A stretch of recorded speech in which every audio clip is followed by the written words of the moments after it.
नमस्कार दोस्तों, एक बार फिर से आपके अपने YouTube चैनल स्टडी विद प्यार पंकज पर मैं स्वागत करता हूं। जैसा कि पिछले लेक्चर में हमने मराठा साम्राज्य के बारे में अध्ययन किया था, उसमें शिवाजी के बारे में हमने विधिवत अध्ययन कर लिया था। आज उसी के आगे मराठा साम्राज्य के जितने भी अन्य छत्रपति और पेशवा हैं उनके बारे में हम आज अध्ययन करेंगे। तो चलिए देखते हैं। जैसा कि शिवाजी का जन्म 1627 में हुआ था और उनकी मृत्यु 1680 में हुई थी और उन्होंने अपना राज्याभिषेक 1674 में किया था। कब किया था? 1674 में। उनके द्वारा कुछ प्रमुख अभियान थे, जैसे 1643 में सिंहगढ़ का किला, 1646 में तोरण का किला, 1648 में पुरंदर का किला जीत लिए थे और 1665 में एक महत्वपूर्ण संधि शिवाजी और मुगलों की तरफ से जय सिंह के मध्य हुई थी, जिसके बाद शिवाजी को औरंगजेब के दरबार में बुलाया जाता है, लेकिन उनके ओहदे के अनुसार मान सम्मान न मिलने की वजह से शिवाजी काफी क्रोधित होते हैं, जिसकी वजह से औरंगजेब ने उनको वहीं पर बंदी बना लिया था। जब वहां से निकलने में सफल होते हैं बंदीगृह से औरंगजेब के, तो फिर उसके बाद उन्हें इस चीज का एहसास होता है कि यदि मैं छत्रपति होता तो आज मेरे साथ औरंगजेब ये व्यवहार नहीं करता।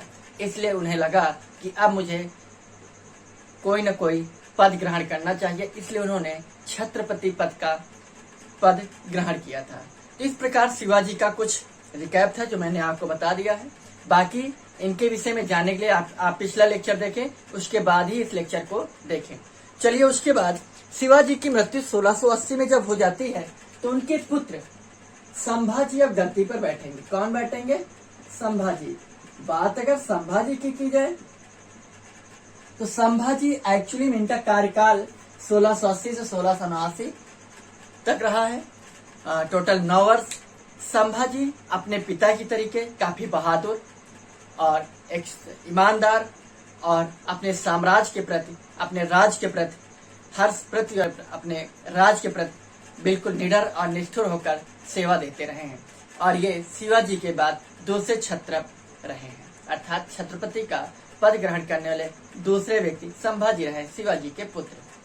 बात अगर संभाजी की जाए तो संभाजी और औरंगजेब के मध्य संबंध अच्छे थे। किसके? संभाजी और औरंगजेब के मध्य संबंध अच्छे थे, लेकिन संभाजी ने औरंगजेब के पुत्र अकबर 1680 से 89, औरंगजेब के पुत्र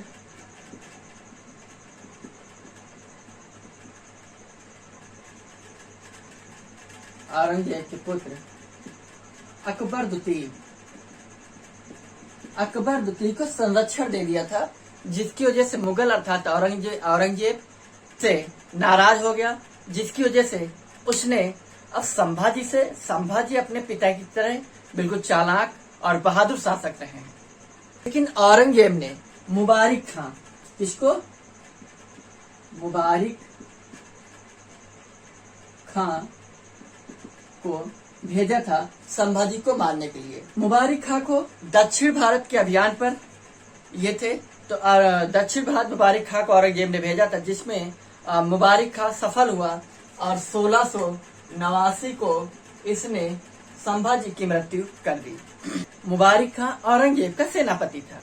संभाजी की मृत्यु के उपरांत औरंगजेब ने इनके पुत्र साहू और उसकी पत्नी को भी बंदी बना लिया और अपने कारागार में डाल दिया, जिसकी वजह से अब संभाजी के बाद बैठना था किसको? साहू को। क्यों? क्योंकि संभाजी का पुत्र था। लेकिन अब गद्दी पर बैठेंगे संभाजी के भाई अर्थात शिवाजी के दूसरी पत्नी के पुत्र हैं राजा राम। कौन बैठेगा? राजा राम बैठेंगे, जिनका कार्यकाल 1689 से 1700 तक रहेगा। 1689 से 1700 तक रहेगा। लेकिन राजा राम का जो भी जीवन काल रहा है, जितने भी दिन ये शासन काल किए हैं, ये गद्दी पर इनका ज्यादा जीवन न बीतकर अपने साम्राज्य को बचाए रखने में बीता। क्यों? क्योंकि शिवाजी की मृत्यु हो चुकी, संभाजी की मृत्यु हो चुकी। अब राजा राम का और संभाजी के पुत्र साहू औरंगजेब के यहाँ बंदी गृह में पड़ा हुआ है, उसकी पत्नी भी बंदी गृह में पड़ा हुआ है, जिसकी वजह से अब गद्दी पर ये बैठेंगे तो साम्राज्य कैसे संभाल पाएंगे। इसलिए जो तीसरे छत्रपति बनते हैं राजा राम, उन्होंने गद्दी पर समय न बिताकर इनका ज्यादा समय साम्राज्य अर्थात राज्य में के देख रेख उसकी सुरक्षा में बीता। इसलिए इनको गद्दी पर न बैठ पाने वाले शासकों में इनकी गिनती होती है। गद्दी पर न बैठ पाने वाले शासकों में इनकी गिनती होती है। न बैठ पाने वाले शासकों में इनकी गिनती होती है। रीजन रहा क्योंकि मुगल अब सोच रहे थे कि अब यही वो वक्त है जब हम मराठों को हरा सकते हैं, क्योंकि अब इस समय मराठा बहुत कमजोर शक्ति बन चुकी है।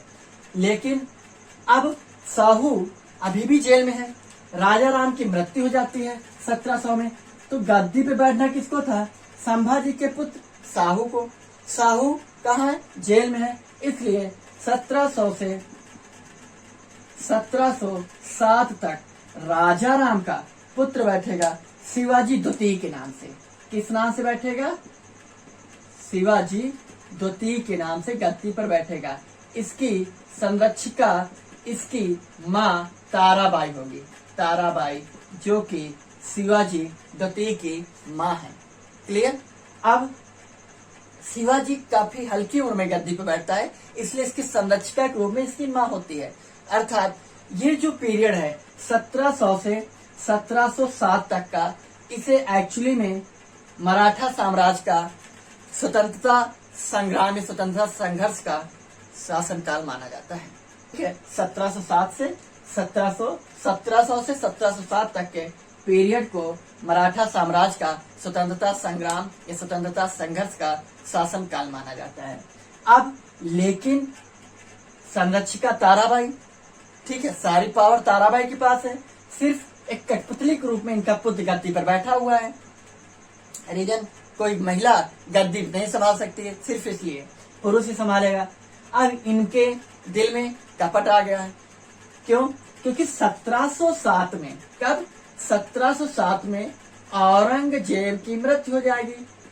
ठीक है, जब औरंगजेब की मृत्यु हो जाएगी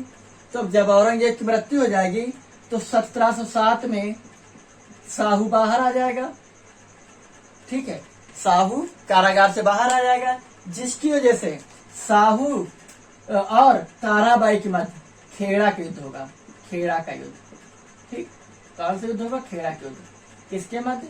साहू और ताराबाई के मध्य, ताराबाई के मध्य। क्लियर? मराठा वर्सेस मराठा, एक ही परिवार के दोनों लोग हैं। दूसरी चीज अगर देखिए, अगर आप ये देखें, संभाजी और राजा राम क्या है? भाई हैं। वैसे ही शिवाजी और संभाजी भाई हैं। ठीक है, आगे बात समझे। आगे खेड़ा के युद्ध, ताराबाई हार जाती हैं। ठीक है, साहू जीत जाते हैं। इस युद्ध में एक्चुअली में साहू को कारागार से बाहर निकलने में मुगलों ने मदद की थी, इसलिए मराठा साम्राज्य के जितवाने में भी इनकी मदद इनके प्रमुख सेनापति बालाजी विश्वनाथ करेंगे। बालाजी विश्वनाथ करेंगे। कौन करेंगे? बालाजी विश्वनाथ। इस प्रकार युद्ध लड़ने के बावजूद भी ये बालाजी है ना, ये एक अयोग्य शासक है। सॉरी, साहू एक अयोग्य शासक है, जिसकी वजह से इसके समय इसका जो शासन काल की जो पावर है, इसने किसको दे रखा है? बालाजी विश्वनाथ को। तो अब गद्दी पर बैठेगा साहू 1707 से 1748 तक। ठीक, तो अब हम पढ़ेंगे। साहू अयोग्य शासक है, जैसा मैंने आपको बताया है, लेकिन साहू क्या करता है कि अब इसको लगता है कि मीन्स बालाजी एक योग्य शासक है, लेकिन गद्दी पर तो छत्रपति की भूमिका में कौन है? साहू है। तो साहू अब एक नए पद का गठन करेगा, जिसको उस पद के लिए जो सबसे योग्य व्यक्ति जिसकी नियुक्ति करेंगे साहू, वो है बालाजी विश्वनाथ। अब यहाँ से पेशवा पद की शुरुआत हो जाएगी। किस पद की शुरुआत हो जाएगी? पेशवा पद की शुरुआत हो जाएगी। तो साहू जो है छत्रपति के रूप में बैठेगा, लेकिन अब सारा साम्राज्य की रक्षा साम्राज्य की सुरक्षा, साम्राज्य के सारे कैसे चलाया जाएगा, सेना का देखरेख, जनता की देखरेख, ये सारा देखरेख, सारी व्यवस्था पेशवा के पास होगी। पेशवा एक प्रधानमंत्री का पद होता है, अर्थात एक प्रधान पद है। ठीक है। बालाजी विश्वनाथ जब गद्दी पर बैठते हैं तो इनका कार्यकाल जो है 1713 से 1719 तक होगा। कब तक होगा? 1713 से 1719 तक। तो हम पढ़ेंगे बालाजी विश्वनाथ। ठीक, बालाजी विश्वनाथ। ठीक, प्रथम पेशवा, पहला पॉइंट, प्रथम पेशवा किसने नियुक्त किया है? इसको नियुक्त किया है छत्रपति साहू ने। इसका कार्यकाल है 1713 से 1719। डायरेक्ट क्वेश्चन बनता है कि बालाजी विश्वनाथ या पहला पेशवा कौन बना? बालाजी विश्वनाथ। कब? 1713 में। क्लियर? या मराठा साम्राज्य में पेशवा पद की शुरुआत कब से हुई? बालाजी विश्वनाथ को मराठा साम्राज्य का पुनर्संस्थापक माना जाता है। पुनर्संस्थापक माना जाता है किसको? बालाजी विश्वनाथ को। ठीक है। साथ ही 1719 में दिल्ली समझौता होता है। कब होता है? 1719। एक्चुअली में 1719 में जो दिल्ली समझौता हो रहा है, यहाँ पर इनकी पॉलिसी समझने की आप कोशिश करना। दिल्ली समझौता जो है, इधर मराठों की तरफ से कौन होगा? इधर मराठा होंगे, इधर होंगे मुगल। ये जो समझौता है मराठा और मुगल के मध्य, इधर जो प्रमुख पद है वो है छत्रपति, इधर बादशाह। छत्रपति जो है, छत्रपति इधर है, साहू। कौन है? साहू। ठीक है। इधर बादशाह फर्रुखसियर है, फर्रुखसियर। टाइमिंग 1719 है और फर्रुखसियर 1716 1717 में आ जाता है। और फर्रुखसियर वही मुगल बादशाह है जिसने अंग्रेजों को दस्तक प्रणाली दे दी थी व्यापार करने के लिए, कर मुक्त व्यापार करने के लिए। इनका जो इनकी तरफ से जो मध्यस्थता करेंगे, किसकी तरफ से? साहू की तरफ से, अर्थात मराठों की तरफ से, वो है बालाजी विश्वनाथ। बालाजी बीजीवी, बालाजी विश्वनाथ। और इधर से फर्रुखसियर से जो मध्यस्थता करेंगे वो है सैयद बंधु। कौन है? सैयद बंधु। क्लियर? पहला समझौता 10,000। कितने? 10,000।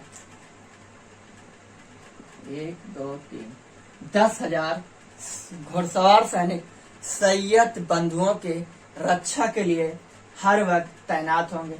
और वो 10,000 सैनिक मराठाओं के होंगे। किसके होंगे? मराठा के होंगे। क्लियर?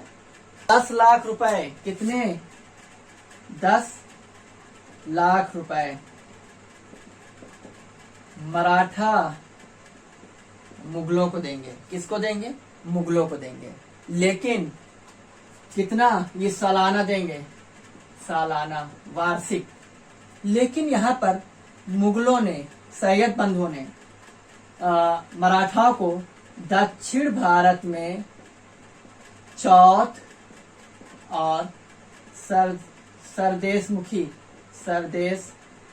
मुखी जो है वसूलने का अधिकार दे देते। अब आप सोचिए कितना टैक्स वसूलेंगे जब इनको 10 लाख रुपए प्रतिवर्ष दे रहे हैं। और उस दौर में जिस वक्त रुपए की कीमत, मतलब क्या कीमत रही होगी 10 लाख रुपए की। ठीक है। मतलब इतना वसूली की जाएगी कि 10 लाख रुपए इनको सालाना दिया जाएगा, उसके बावजूद भी फायदे में होंगे। इस फायदे के लिए ही समझौता तो भाई तभी होता है ना जब दोनों पक्षों की बातें मानी जाए। दिल्ली समझौते को मराठा साम्राज्य का मैग्ना कार्टा कहा जाता है। क्या कहा जाता है? Magna carta. क्यों कहा जाता है? क्योंकि अभी तक मराठा दिल्ली दरबार था, मुगलों के दरबार में आ जा नहीं सकते थे। ठीक है। जिसकी वजह से अब मराठाओं को दिल्ली दरबार में एंट्री, सेंध लगाने का मौका मिल गया, अंदर जाने का। इसी तरह मुगलों को भी दक्षिण भारत में प्रवेश करने का मौका मिल गया, क्योंकि दक्षिण भारत में इस समय यानी मराठा, महाराष्ट्र वाला एरिया, इस समय दक्षिण भारत में प्रवेश करना अति आवश्यक है। लेकिन मराठा जो कि समुद्र के बिल्कुल तट पर है, जो कि व्यापारिक एक केंद्र है, उसके जस्ट ऊपर सूरत है, जिसकी वजह से अब मुगलों को समुद्र तक चाहिए व्यापार करने के लिए, और प्लस उनको वहां पर अपनी बादशाहत दिखानी है। इन सब बातों को ध्यान में रखते हुए ये समझौता मुगलों की तरफ से हुआ और मराठाओं की तरफ से हुआ, जिसको 1719 का दिल्ली समझौता और मराठाओं के लिए ये मराठाओं का मैग्ना कार्टा सिद्ध हुआ। क्लियर? ये रहा बालाजी विश्वनाथ। बालाजी विश्वनाथ के बाद जो अगला शासक बैठेगा, और एक चीज जान लीजिए, बालाजी विश्वनाथ ने पेशवा के पद को वंशानुगत कर दिया। वंशानुगत मतलब पिता का पुत्र ही अगला पेशवा बनेगा। ठीक है, इस प्रकार बालाजी विश्वनाथ का पुत्र बाजीराव प्रथम अब गद्दी पर बैठेगा। कौन बैठेगा? बाजीराव प्रथम। बाजीराव प्रथम गद्दी पर बैठेंगे, बाजीराव, और इनका कार्यकाल जो है 1720 से 40 तक होगा। कब होगा? 1720 से 40 तक। बाजीराव प्रथम ने बालाजी विश्वनाथ से ये कहा था कि हमें इस जर्जर वृक्ष पर प्रहार कर देना चाहिए, जिससे इसकी शाखाएं तो अपने आप ही टूट कर गिर जाएंगी। जर्जर वृक्ष अर्थात मुगल, क्योंकि मुगल शक्ति अब कमजोर हो रही है, मुगल पतन की ओर बढ़ रहे हैं। लेकिन मराठा उत्थान फिर से पुनर्स्थापना किसने की है? बालाजी विश्वनाथ को मराठा साम्राज्य का पुनर्संस्थापक माना जाता है। संस्थापक शिवाजी, पुनर्संस्थापक बालाजी विश्वनाथ। ठीक है, अब इनका जो पुत्र आया है बाजीराव प्रथम 1720 से 40 अर्थात 20 वर्ष के शासनकाल संभालेगा, पेशवा पद को संभालेगा। अपने जीवन काल में इसने सारे युद्ध जीते, अर्थात 20 वर्ष में इसने जितने भी युद्ध लड़े सभी जीते, और 18वीं शताब्दी में यह मराठाओं का सहयोग कुशल और साहसी नेता यह पेशवा बनकर उभरा था। बाजीराव प्रथम, इसने मराठा राज्य को मराठा साम्राज्य में बदल दिया। ठीक है, किसने बदल दिया? मराठा साम्राज्य में बदल दिया, मराठा साम्राज्य। ठीक है, मतलब इसने जिससे भी युद्ध किया ये युद्ध जीतता रहा, जिसकी वजह से मराठा साम्राज्य, मराठा राज्य का विस्तार, भौगोलिक विस्तार होता रहा, जिसकी वजह से मराठा राज्य जो है मराठा साम्राज्य में तब्दील होता रहा। अगर आप क्वेश्चन पूछ ले कि मराठा साम्राज्य का संस्थापक कौन है, तो बाजीराव प्रथम। कौन है मराठा साम्राज्य का संस्थापक? बाजीराव प्रथम। मराठा राज्य का संस्थापक शिवाजी, मराठा राज्य का पुनर्संस्थापक बालाजी विश्वनाथ। क्लियर? ये छापामार युद्ध में बहुत ही निपुण था। छापामार युद्ध, छापामार युद्ध छिपकर किया जाता था, और इसने निजामों को 2 बार परास्त किया। कितने बार? 2 बार। कब कब? 1727 और 1736। 1727 और 1736 में निजामों को इसने 2 बार पराजित किया। मुगल बादशाह पर भी आक्रमण किया और रंगीला को आत्मसमर्पण करने के लिए इसने मजबूर कर दिया। मुगल बादशाह उस समय मोहम्मद शाह रंगीला था, उसको इन्होंने आत्मसमर्पण करने के लिए मजबूर कर दिया। टाइमिंग 1736 चल रही है। इसने जंजीरा, एक प्रमुख स्थान है जंजीरा, जंजीरा पे एक जबरदस्त अभियान चलाया, उस पे इसने विजय प्राप्त की। लेकिन बाजीराव प्रथम का जो इतिहास रहा है वो एक मुस्लिम नृत्यांगना मस्तानी, एक मुस्लिम नृत्यांगना है, बुंदेलखंड की ये नृत्यांगना थी मस्तानी। इनके साथ इनके मतलब मस्तानी से बाजीराव प्रथम प्यार करने लगे। ठीक है, इसलिए मस्तानी का नाम बाजीराव प्रथम से जुड़ गया। और मस्तानी जो है बुंदेलखंड की क्षेत्र की एक नृत्यांगना थी, सुंदर। बाजीराव के बाद अगला आएगा बालाजी बाजीराव। कौन आएगा? बालाजी बाजीराव। बालाजी बाजीराव की अगर आप बात करें, बालाजी बाजीराव, इनका जो कार्यकाल है 1740 से 1761 तक। 1761 वही वर्ष है जो 14 जनवरी 1761 में पानीपत तृतीय युद्ध होगा। मराठा साम्राज्य बहुत तेजी से विस्तृत हुआ। मराठा साम्राज्य का विस्तार बालाजी बाजीराव से बहुत तेजी से हुआ, यहाँ तक कि मराठा साम्राज्य जो है मालवा, गुजरात, बुंदेलखंड इस क्षेत्र में हुआ, जबकि इसके आगे अगर आप पढ़ें तो पंजाब तक इनका अधिकार क्षेत्र हो जाता। और पंजाब में उस समय में अहमद शाह अब्दाली का कब्जा था। किसका कब्जा था? अहमद शाह अब्दाली, ठीक, अफगानी सैनिक था, इसका कब्जा था। अहमद शाह अब्दाली का आक्रमण 1739 में दिल्ली पर होता है, ठीक है। और मोहम्मद शाह रंगीला, मतलब अहमद शाह अब्दाली वही शासक है जिसने कोहिनूर हीरा तक यहाँ से उठा कर कोहिनूर हीरा और साथ ही मयूर सिंहासन तक को यहाँ से उठाकर लेकर चला गया, जिसका निर्माण शाहजहां ने करवाया था मयूर सिंहासन का। लेकिन इसने अपने पुत्र तैमूर शाह को वहां का गवर्नर नियुक्त कर रखा था, सूबेदार, कहाँ का? पंजाब का। लेकिन ये बालाजी बाजीराव मराठा सैनिक जो हैं, इन्होंने तैमूर शाह को पंजाब की सीमा से बाहर निकाल दिया, जिसकी वजह से अहमद शाह अब्दाली काफी नाराज हुआ, क्रोधित हुआ और अंततः इसका परिणाम हुआ क्या? युद्ध। क्या होता है परिणाम? युद्ध। एक पॉइंट यहाँ पर लिखिए, बालाजी बाजीराव के समय ही साहू की मृत्यु हो जाती है।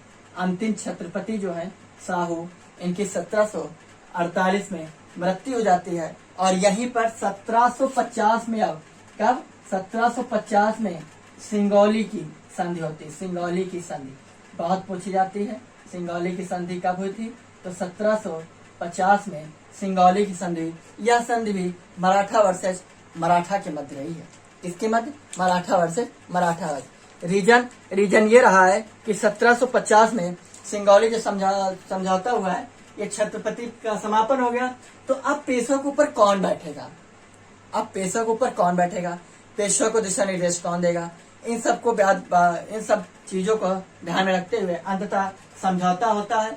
ये समझौता जो है वो बालाजी बाजीराव प्लस राजा राम द्वितीय के साथ होता है। किसके साथ मध्य होता है? एक तरफ तो बालाजी बाजीराव, दूसरी तरफ राजा राम द्वितीय, जो कि राजा राम, ये जो आप आ रहे हैं, ये छत्रपति साहू शिवाजी अर्थात संभाजी के वंशज हैं, प्लस वो जो राजा राम शिवाजी द्वितीय, वो राजा राम की पीढ़ी चली आ रही। तो उस राजा राम की पीढ़ी और ये जो पेशवाई पद चल रहा है, ये किसने चालू किया? साहू ने चालू किया। अर्थात छत्रपति की तरह से शिवाजी की पीढ़ी की तरह से, अर्थात संभाजी की जब क्रोनोलॉजी आप देखेंगे यहाँ पर संभाजी का जो वंशावली, तो यहाँ पर ये पेशवा साहू चला रहे हैं। तो अभी इनके हाथ में कुछ रहा नहीं, लेकिन अब ये इंतजार कर रहे हैं साहू की मृत्यु तो हो तो हम कुछ बातचीत करें, क्योंकि छत्रपति तो साहू स्वयं बैठा हुआ है, जो युद्ध जीतकर बैठा था गद्दी पर।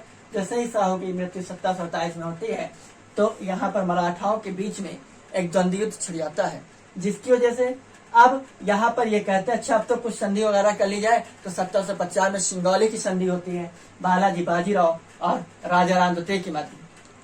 मराठा और राजपूतों की सबसे बड़ी कमजोरी, सबसे बड़ी मजबूती ये है कि ये बहुत साहसी, निडर और बहादुर शासक होते थे, ठीक। लेकिन सबसे बड़ी कमजोरी इनकी ये रही कि ये आपस में ही लड़ते रहे, जिसकी वजह से इनके साम्राज्य का विस्तार भी हुआ, उद्भव भी हुआ, उत्थान भी हुआ, लेकिन ज्यादा टिकाऊ नहीं रह सका। क्लियर? आगे जैसे मैंने आपको बताया, अहमद शाह अब्दाली का कब्जा पंजाब तक था, पंजाब वाले क्षेत्र था। इसका पुत्र तैमूर शाह को इन्होंने पंजाब से खदेड़ दिया। अब अहमद शाह अब्दाली और मराठों के मध्य, अर्थात अफगान और मराठों के मध्य पानीपत का तृतीय युद्ध होगा। कौन से युद्ध होगा? पानीपत का तृतीय युद्ध। पानीपत का तृतीय युद्ध 1761 14 जनवरी किसके मध्य होगा? एक तरफ अफगानी सेना होगी, अफगानी सेना का नेतृत्व अहमद शाह अब्दाली स्वयं करेगा, अफगानी सेना होगी। दूसरी तरफ मराठा सेना होगी, ठीक है। अहमद शाह अब्दाली इसका नेतृत्व करता होगा, अहमद शाह अब्दाली। इधर से नेतृत्व करता होंगे बालाजी बाजीराव की तबीयत खराब होती है, जिसके लिए इस तरह से इसका नेतृत्व विश्वास राव तथा सदाशिव राव के नेतृत्व में चलता है। सदाशिव राव, विश्वास राव अहमद बालाजी बाजीराव का पुत्र है, लेकिन सदाशिवराव इनका भाई है।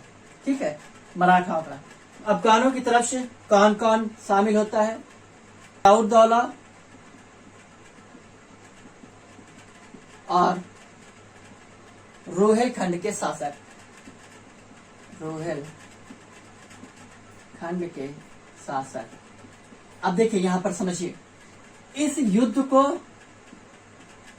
के प्रत्यक्षदर्शी, युद्ध के प्रत्यक्षदर्शी काशीराज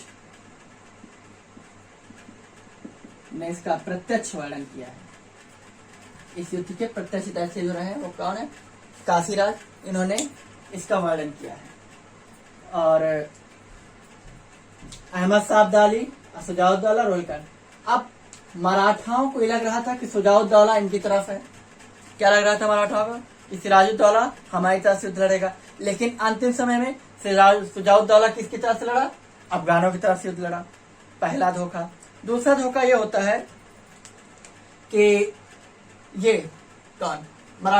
मराठाओं के पास युद्ध नीति जो है लड़ने की, वो पर्वत पठारों पर है, हाइट पर चढ़कर है। ठीक है, मैदानी क्षेत्र पर युद्ध लड़ने का अनुभव इनके पास नहीं है, और इनके पास मैदानी क्षेत्र में युद्ध लड़ने का अनुभव ही भरा हुआ है। दूसरा पॉइंट, पहला पॉइंट शुजाउद्दौला ने धोखा दिया। दूसरा पॉइंट, इनके पास मैदानी क्षेत्र में युद्ध लड़ने का अनुभव कम है।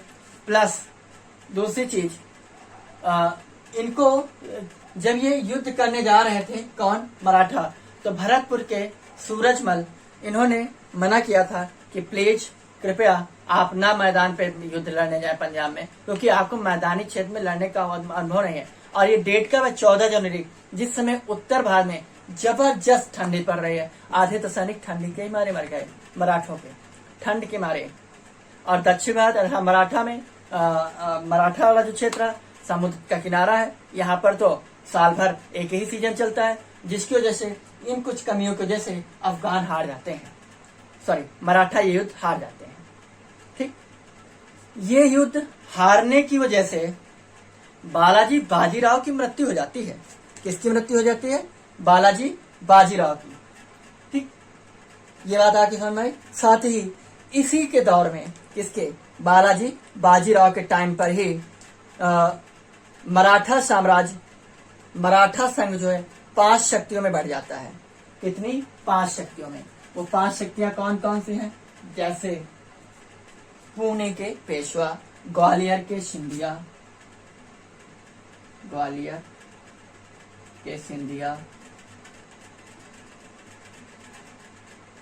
पूना के पेशवा, इंदौर के होलकर, प्लस गुजरात के बड़ौदा के गायकवाड़,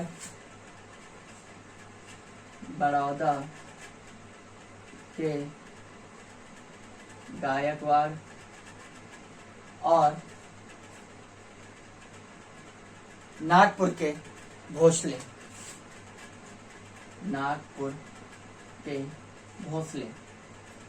ये मराठा जो है इन 5 संघों में बढ़ जाता है बालाजी बाजीराव के समय ही।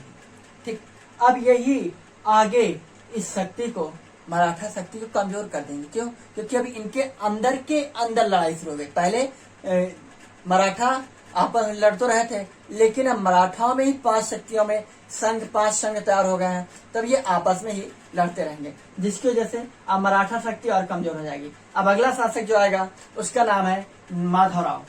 माधवराव सबसे कम समय तक शासनकाल किया है। ठीक है, सबसे कम समय तक तो नहीं, लेकिन सबसे कम उम्र में जिस शासक ने सबसे ज्यादा समृद्धि बटोरी वो माधवराव है। माधवराव के बारे में कहा जाता है कि अगर ये कुछ और वर्ष गद्दी पे होता, अगर इसकी मृत्यु न हुई होती, तो मराठा साम्राज्य फिर से पुनः उस स्थिति को प्राप्त कर लेता जिस स्थिति पर बालाजी बाजीराव ने संभाली थी। क्योंकि बालाजी बाजीराव के दौरान ही मराठा शक्ति कमजोर हो रही है। ठीक है, तो मराठा शक्ति को पुनः, मराठा साम्राज्य को पुनः स्टेबलाइज यानी पुनः स्थापित फिर से करेगा कौन? माधवराव। तो अगला शासक हम कौन पढ़ेंगे? माधवराव। माधवराव की जो टाइमिंग है 1761 से 1772 कितनी है? 1761 से 1772। लमसम ये 16 से 17 वर्ष की उम्र में गद्दी पर बैठता है और 27 से 26 की उम्र में इसकी मृत्यु हो जाती है। लगभग 10 वर्ष तक ये अपनी गद्दी पर बैठ पाता है। षड्यंत्र का शिकार हो जाता है। राजा महाराजाओं में तो ज्यादातर यही सारी कहानियां होती हैं। मराठा साम्राज्य को जैसे मैंने बताया बालाजी बाजीराव के दौरान कमजोर हो गए, तो मराठा साम्राज्य को पुनः मजबूत किया, ठीक है, पुनः संभाला और हैदराबाद के निजामों को पराजित किया, प्लस मैसूर के शासकों को इसने पराजित किया। और 1772 में शाह 1772 में मुगल बादशाह शाह आलम द्वितीय को, कौन? शाह आलम द्वितीय को मुगलों के संरक्षण से निकाल कर बाहर लाया। किसने? माधवराव ने। एक्चुअली में जब ये गद्दी पर बैठा था तो 16 से 17 वर्ष की उम्र पे बैठा था, ठीक है। तो इसका संरक्षण इसके चाचा रघुनाथ राव कर रहे थे। कौन कर रहा है? रघुनाथ राव। रघुनाथ राव वही हैं जिनको राघोबा के नाम से जाना जाता है। किसके नाम से? राघोबा के नाम से जाना जाता है रघुनाथ राव। जब माधवराव की हत्या 1772 में हो जाती है तो रघुनाथ राव अर्थात इनके चाहते कि हम गद्दी पर बैठते हैं, लेकिन मराठा जो समिति थी मराठा, उन्होंने इसको गद्दी पर बैठने से मना कर दिया। किसने? मराठा सरदारों ने इनका विरोध किया, जिसकी वजह से गद्दी पर रघुनाथ राव नहीं बैठ पाते हैं। इसका पुत्र नारायण राव बैठता है। कौन बैठता है गद्दी पर? नारायण राव। जिस समय माधवराव की मृत्यु होती है शासक नारायण राव 1772 से 73 में गद्दी पर बैठेगा, लेकिन इसकी हत्या रघुनाथ राव करा देता है। क्यों? क्योंकि गद्दी पर ये बैठना चाहता था, लेकिन गद्दी पर बैठने को इसको मिलता नहीं। किसको? रघुनाथ राव को। इसने नारायण राव की हत्या करवा दी। जब नारायण राव की हत्या हुई थी उस समय इसका पुत्र माधवराव नारायण राव, या इसी का दूसरा नाम है सवाई माधवराव नारायण राव। क्या? नारायण राव, माधवराव नारायण राव या सवाई माधवराव नारायण राव, इसका पूरा नाम है, ठीक है। तो जिस प्रकार अब ये नारायण राव की जब हत्या होती है तो उस समय माधवराव अपनी माँ के गर्भ में होता है। कहाँ होता है? माँ के गर्भ में। अल्पवयस्क जो पेशवा है वो है माधवराव नारायण राव। सबसे अल्पवयस्क पेशवा कौन है? माधवराव नारायण राव, जिसका कार्यकाल 1773 से 95 तक रहा है।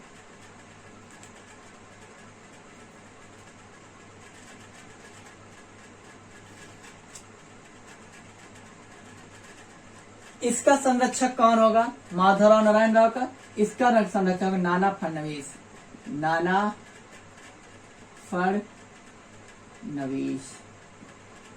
नाना फडणवीस जब संरक्षक होता है माधवराव नारायण राव का, तब रघुनाथ राव को तो भाई चाल चलनी है। तो रघुनाथ राव क्या करेगा?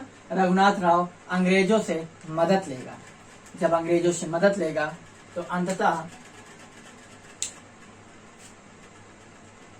जब ये अंग्रेजों से मदद लेगा तो कुछ, अब अंग्रेज इसकी मदद क्यों? क्योंकि अंग्रेज तो चाहते ही हैं कि हिंदुस्तान में जितने भी प्रमुख सत्ताएं हैं, जितने प्रमुख शासक हैं, जितने प्रमुख दल बने हुए हैं, उनमें हम कहीं ना कहीं से सेन लगाकर एंट्री तो करें।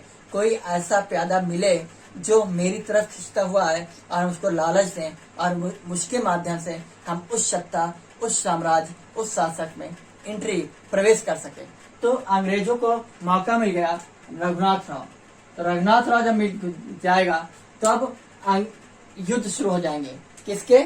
अंग्रेज और मराठाओं के बीच, जिसकी वजह से 3 आंग्ल मैसूर युद्ध होंगे। प्रथम आंग्ल मैसूर युद्ध यानी अर्थात 3 आंग्ल मराठा युद्ध होंगे। पहला आंग्ल मराठा युद्ध होगा 1775 से 1782। कब होगा? 1775 से 1782, अर्थात माधवराव नारायण राव के टाइम पर ही होगा। इस समय अंग्रेजों का गवर्नर होगा वारेन हेस्टिंग।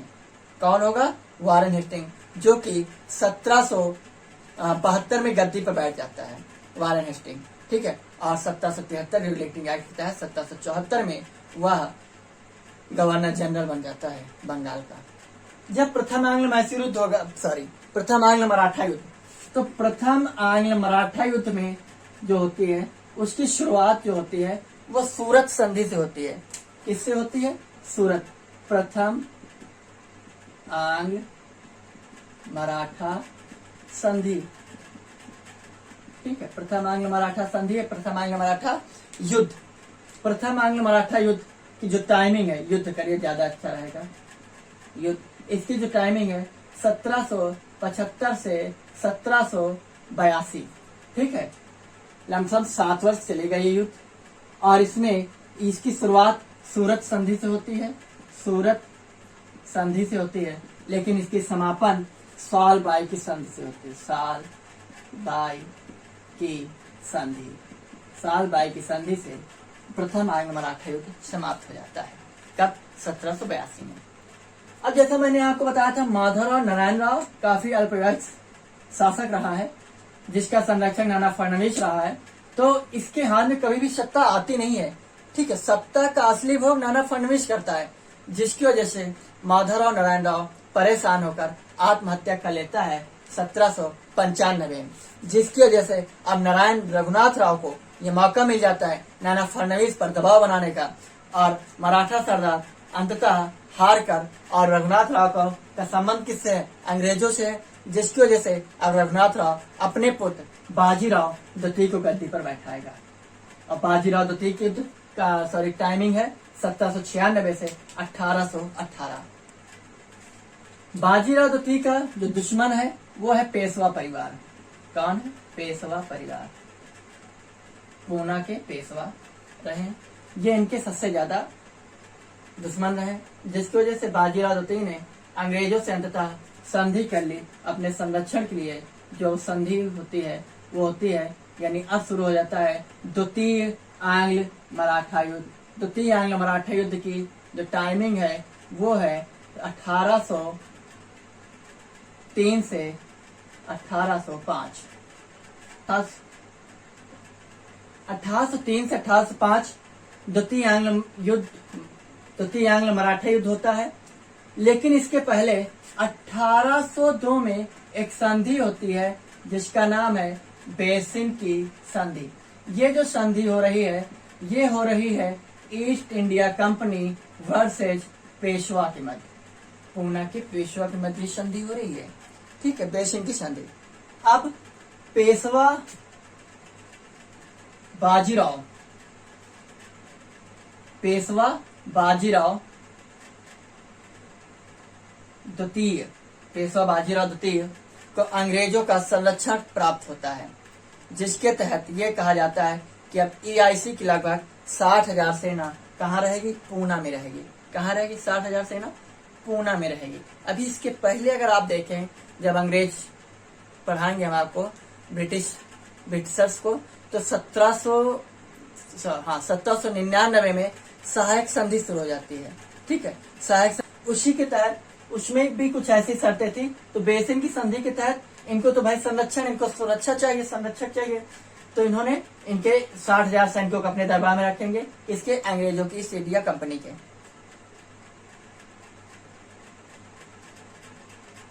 और मराठों ने 26 लाख आय वाले क्षेत्र को ईस्ट इंडिया, 26 लाख वार्षिक आय वाले क्षेत्र को पेशवा ने अर्थात बाजीराव द्वितीय ने अंग्रेजों को सौंप दिया। अब इसी के चलते द्वितीय आंग्ल मराठा युद्ध होगा ईस्ट इंडिया कंपनी प्लस मराठाओं के मध्य। किसके मध्य होगा? मराठों के मध्य। इसमें अर्ध स्वतंत्र राज्यों की संधियां होंगी। वो कौन कौन से अर्ध स्वतंत्र राज्य हैं? जैसे देवगांव की संधि जो होगी वो होगी नागपुर के भोसले के साथ, नागपुर के भोसले के साथ, तथा सुरजी अर्जन की संधि सिंधिया के साथ। आ गए सुरजी अर्जन की संधि सिंधिया के साथ,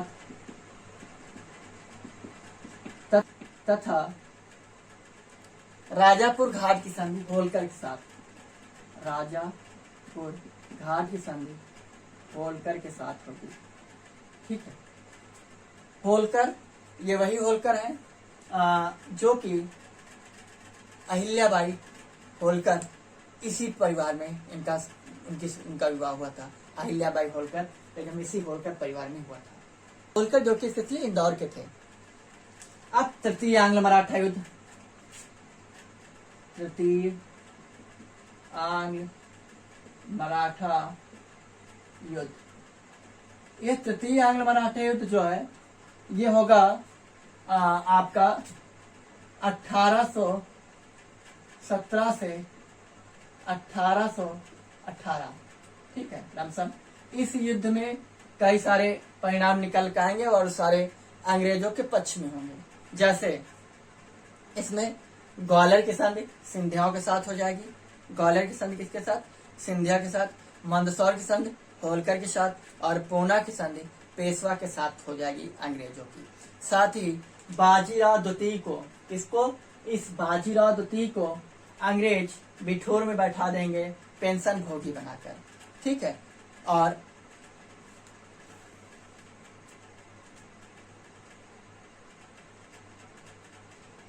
इनका पुत्र, इनका दत्तक पुत्र नाना साहेब, जिसको धोधुपंत कहते हैं, उसको पेंशन देने से अंग्रेज मना कर देते हैं। ठीक है, धोधुपंत अर्थात नाना साहेब को। ये रहा आपका मराठा साम्राज्य। मराठा साम्राज्य संबंधित सारी जानकारी एक लेक्चर में आपको मिल गई। तो कुल मिलाकर मराठा साम्राज्य संबंधित 2 लेक्चर आपके हो गए। तो प्लीज इन लेक्चर्स को आप देखिए और नोट्स बनाते रहिए। आज से का बहुत बहुत धन्यवाद। Thank you. जय हिंद, जय भारत।